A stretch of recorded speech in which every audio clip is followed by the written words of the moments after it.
review. So this time I'm going to be reviewing the House of Night series. Marked is the first book in the House of Night series.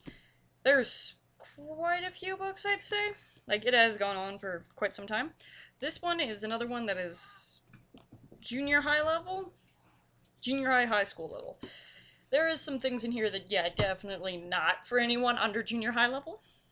There is sex, there is blood, there is biting, there's death, obviously, in this series. This is a vampire-based series, so it is about vampires, and Zoe is the main character.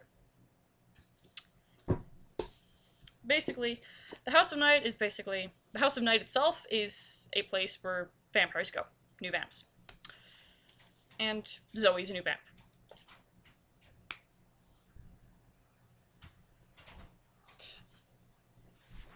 You nuts, cat.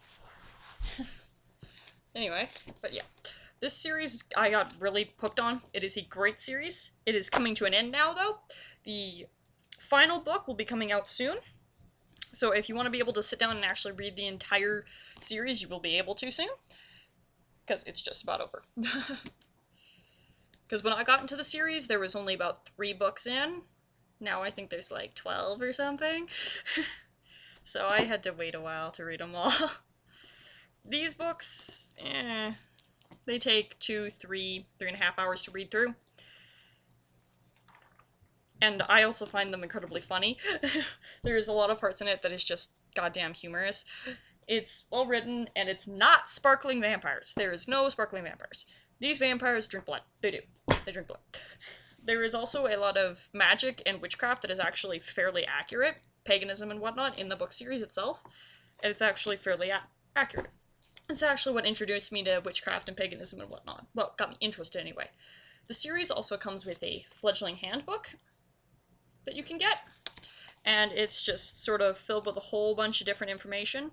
A lot of it is pagan related, and others of it is about like your elements and your birthdays and what candles you align with, what class levels you belong to, whether what your curriculum would be if you were actually in the House of Night, the psychology of getting your mark, symptoms of vampirism, a whole bunch of other stuff.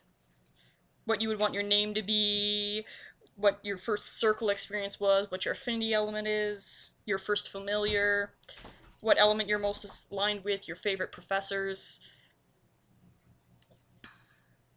what magical gifts they happen to possess, stuff like that. So it's basically a 101 to the book series, and being a new fledgling in the book series. It also, because of the high thing it has with paganism and whatnot, it also has this. This is Nyx in the House of Night. Nyx is the goddess of the night, and she is the main goddess, well, really the only one really brought up, in the book series. And basically, it talks everything about Nyx, basically, in here, and where she plays in the actual house. It's got mythology, folklore, and the religion in the book series. And there's a lot of shit in here. But yeah, basically this is just filled with folklore and information about Nyx and whatnot. So it is actually fairly accurate when it comes to paganism and whatnot. So, yeah. So I highly recommend this book series if you're interested in vampires that don't sparkle, blood drinking, fucked up story, paganism, mythology, witchcraft, and whatnot. And I'll admit the book series gets pretty freaking weird. There is some parts in it that are just totally out there and just like, what the hell? But that's part of why I like it. It's because there's some what the hell stuff in it. If I tell you, it would ruin the book, though.